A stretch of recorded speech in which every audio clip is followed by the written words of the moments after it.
Hola, hola. Qué gusto que estés aquí. Hoy vamos a platicar sobre un personaje súper interesante del mundo de la psicología. Pero no te preocupes, no va a ser de esos videos llenos de términos rebuscados que te dejan con cara de ¿qué dijo? Hoy vamos a conocer a Erich Fromm. Sí, ese señor del que a lo mejor has escuchado, pero no tienes muy claro qué pensaba. Y créeme, tenía unas ideas bien potentes sobre el amor, la libertad, la sociedad y esa extraña costumbre humana de querer tenerlo todo, aunque ni sepamos quiénes somos en realidad. Así que siéntate a gusto, échate un cafecito y vamos a darle al video. Vas a ver que Fromm te va a hacer pensar y mucho.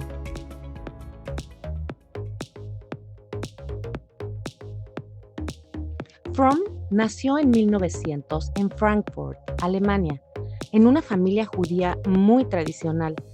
Desde chiquito vivió rodeado de reglas, rituales religiosos, estructuras jerárquicas muy marcadas. O sea, papá manda, mamá obedece y tú como niño ni preguntas. Y también tenía una visión del mundo bastante cerrada. Y como Fromm era bien observador, empezó a cuestionarse todo eso. ¿Por qué hay tanta exigencia? ¿Por qué no se habla de lo que uno siente? ¿Por qué se obedece a figuras de autoridad sin pensar? Esas preguntas lo fueron acompañando durante toda su vida y se convirtieron, sin que él lo supiera todavía, en el corazón de su pensamiento. Ahí fue donde sembró la semillita de su pensamiento crítico, porque desde muy joven entendió que no todo lo que es normal o tradicional necesariamente es sano o justo. Fromm empezó estudiando sociología en la Universidad de Heidelberg. Desde ahí ya traía la espinita de entender al ser humano más allá de lo individual. Le interesaba el impacto que la sociedad tiene en nuestra Cool. forma de pensar, de amar, de vivir.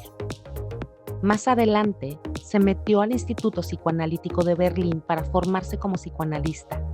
Allí se enseñaba la línea freudiana clásica, así que claro que Freud tuvo una gran influencia en su formación, pero Fromm no fue su alumno directo, ni mucho menos un seguidor incondicional de su teoría psicoanalítica. De hecho, Fromm siempre fue crítico.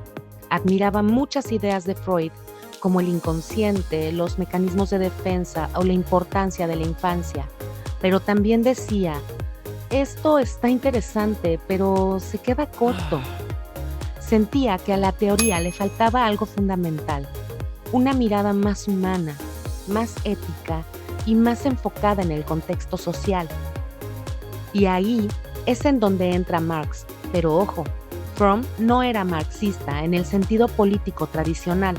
Lo que le interesaba era cómo Marx analizaba el sistema económico y cómo eso afecta a las personas, cómo el capitalismo nos puede volver objetos, piezas, consumidores desconectados de nosotros mismos. Así que Fromm armó su propia mezcla, agarró lo útil del psicoanálisis, lo combinó con una mirada social y le metió mucha ética y compasión. Nació así un enfoque nuevo, más integral, uno donde el ser humano no solo es un paciente con síntomas, sino un ser que busca sentido en un mundo muchas veces deshumanizante.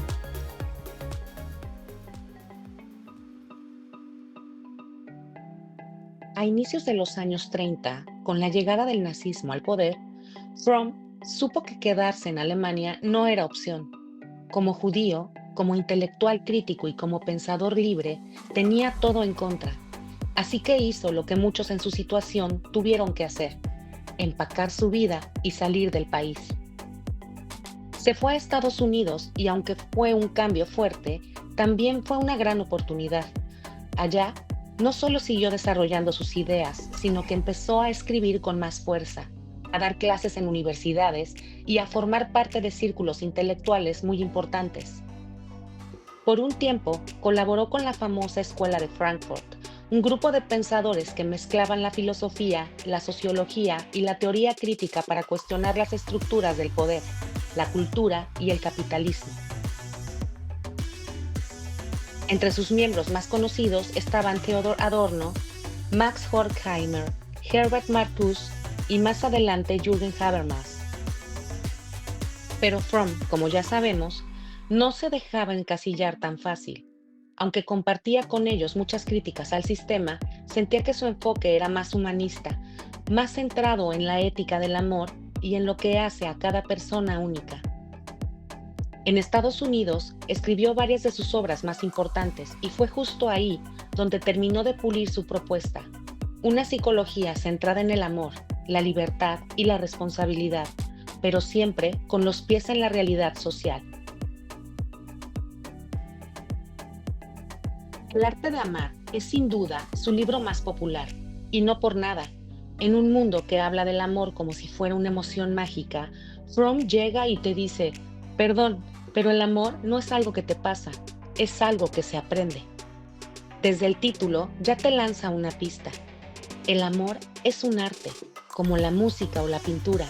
No se trata solo de sentir bonito, se trata de practicar, de comprometerse, de poner atención y voluntad. En el libro, Fromm describe distintos tipos de amor.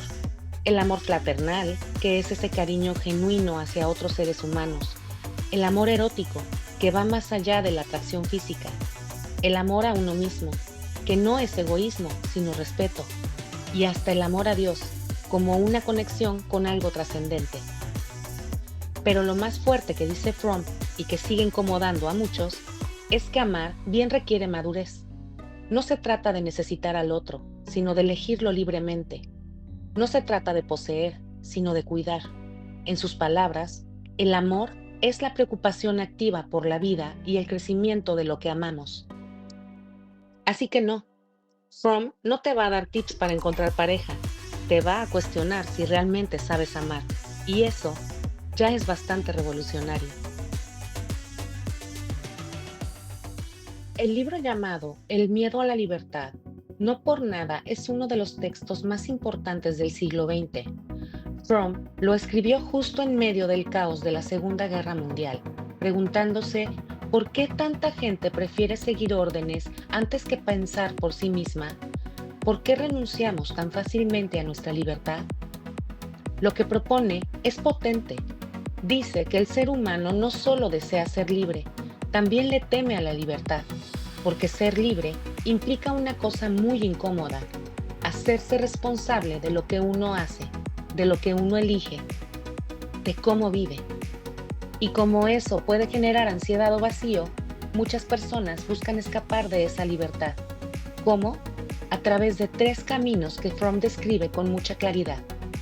El primero es el autoritarismo, que consiste en entregarle el control a alguien más, a un líder, a una figura fuerte que te diga qué hacer, aunque te controle.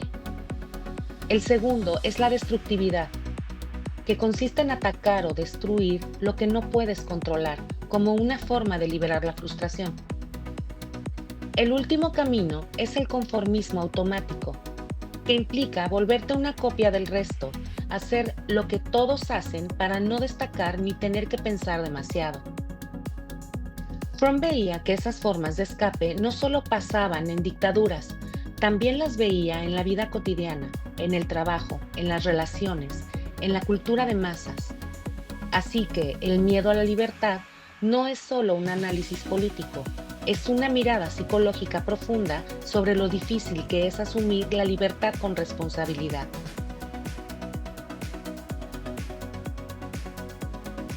Tener o ser.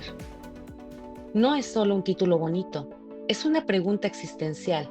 Lo que Fromm pone sobre la mesa es que estamos atrapados en una cultura del tener. Tener dinero, tener pareja, tener éxito, tener razón, como si acumular fuera igual a valer. Pero él propone que hay otra forma de vivir, desde el ser. ¿Qué significa eso? Significa conectar con lo que somos, no con lo que poseemos. Fromm explica que el modo de tener nos lleva a la ansiedad, al miedo de perder lo que poseemos, a relaciones posesivas y vacías, mientras que el modo ser nos lleva a la libertad interior, a la creatividad, a la alegría real. Y claro, no es que esté mal tener cosas, el problema es cuando nuestro valor como personas depende de eso, porque ahí ya no somos, solo tenemos. Tener o ser. No es un libro de autoayuda tradicional, pero sí es una sacudida. Te deja pensando en cuántas decisiones tomamos desde la escasez, desde el miedo, desde la necesidad de controlar. Y Fromm lo pone clarito. Para vivir con sentido, tenemos que pasar del tener al ser. En el corazón del hombre, Fromm se mete en una pregunta que ha estado rondando a la humanidad desde siempre. ¿Somos buenos o malos por naturaleza? Y Fromm dice algo que, la verdad, se siente muy esperanzador. No venimos programados ni para una cosa ni para la otra. Tenemos la capacidad para el bien y para el mal. Y lo que marca la diferencia es cómo usamos nuestra libertad, cómo nos relacionamos con los demás y cómo construimos o destruimos lo que nos rodea. Aquí no hay discursos moralistas ni recetas mágicas. Lo que Fromm nos muestra es que el mal no nace de la maldad pura, sino de la desconexión. Cuando una persona está vacía, alienada, sin sentido, ahí es donde pueden surgir actitudes destructivas. Pero también habla del lado luminoso, de la capacidad de amar, de crear, de cuidar, de transformar. Y dice que cultivar eso depende de qué tanto estamos comprometidos con nuestra libertad, nuestra responsabilidad y nuestro crecimiento interior. Y aquí es donde se nota su enfoque psicológico. Fromm no habla solo de moral o filosofía. Él analiza cómo las condiciones internas, como el vacío existencial, la frustración o la falta de vínculos, pueden llevar a una persona hacia la destructividad, pero también cómo si hay conciencia, amor propio y libertad bien asumida, se puede construir una personalidad sana, creativa y ética. Eso es lo que hace único su enfoque. No separa la mente del entorno ni la ética de la psicología. Lo ve todo como parte de un mismo proceso de desarrollo humano.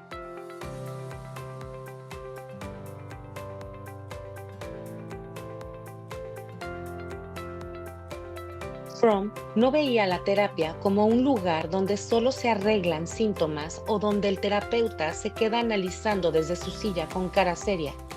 Para él, la psicoterapia era un encuentro humano, un espacio para acompañar a la persona a reconectarse consigo misma. Su enfoque era profundamente humanista. Creía que muchos de nuestros malestares emocionales vienen de vivir desconectados, de nosotros mismos, de los demás, de lo que realmente nos importa. La terapia, desde su visión, debía ayudar a las personas a recuperar su capacidad de amar, incluyéndose a sí mismas, a asumir su libertad sin miedo, a salir de patrones repetitivos que las mantenían atrapadas y a reconectarse con su propósito ético, no impuesto desde fuera, sino elegido desde dentro. Y si lo miramos desde la clínica, Fromm consideraba que muchos síntomas como la ansiedad, la apatía, la ira o incluso la depresión no eran simplemente trastornos, sino señales de un vacío existencial, de una falta de sentido o de relaciones deshumanizadas. Desde esta mirada, un proceso terapéutico implica ayudar al otro a conectarse con su experiencia interna en el aquí y ahora, reconstruir vínculos reales y significativos y tomar conciencia de sus elecciones y desarrollar una identidad basada en el ser. Su enfoque terapéutico no era clínico en el sentido tradicional, era profundamente existencial, ético y afectivo.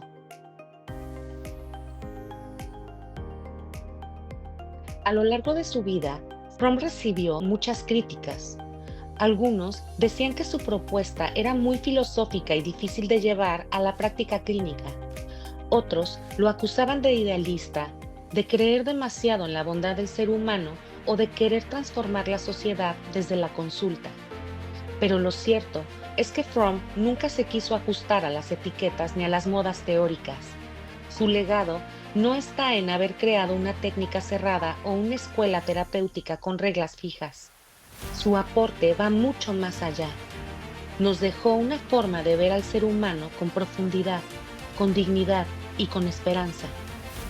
Fromm no fue un autor de moda, Fue un pensador que sembró preguntas que siguen vigentes y aunque no siempre se le dé el crédito, muchas ideas que hoy suenan modernas, él las propuso desde hace décadas. Fromm no vino a darnos recetas, vino a hacernos preguntas que nadie más se atrevía a plantear, y lo hizo con una mezcla poderosa de firmeza y compasión. Nos habló del amor no como un cuento romántico, sino como una práctica de vida, de la libertad no como una bandera política, sino como una decisión valiente que se toma todos los días, y de la salud emocional no como la ausencia de síntomas, sino como la capacidad de vivir con autenticidad, con vínculos reales y con un sentido elegido desde el corazón. Su enfoque no solo es vigente, es urgente, porque en un mundo donde todo va deprisa, donde el tener sigue ganándole al ser y donde tanta gente se siente sola aunque esté rodeada, las ideas de Fromm nos invitan a volver a lo esencial, a elegir el amor como una postura ética, a elegir la libertad aunque te dé miedo y a elegirnos a nosotros mismos con todo lo que eso implica.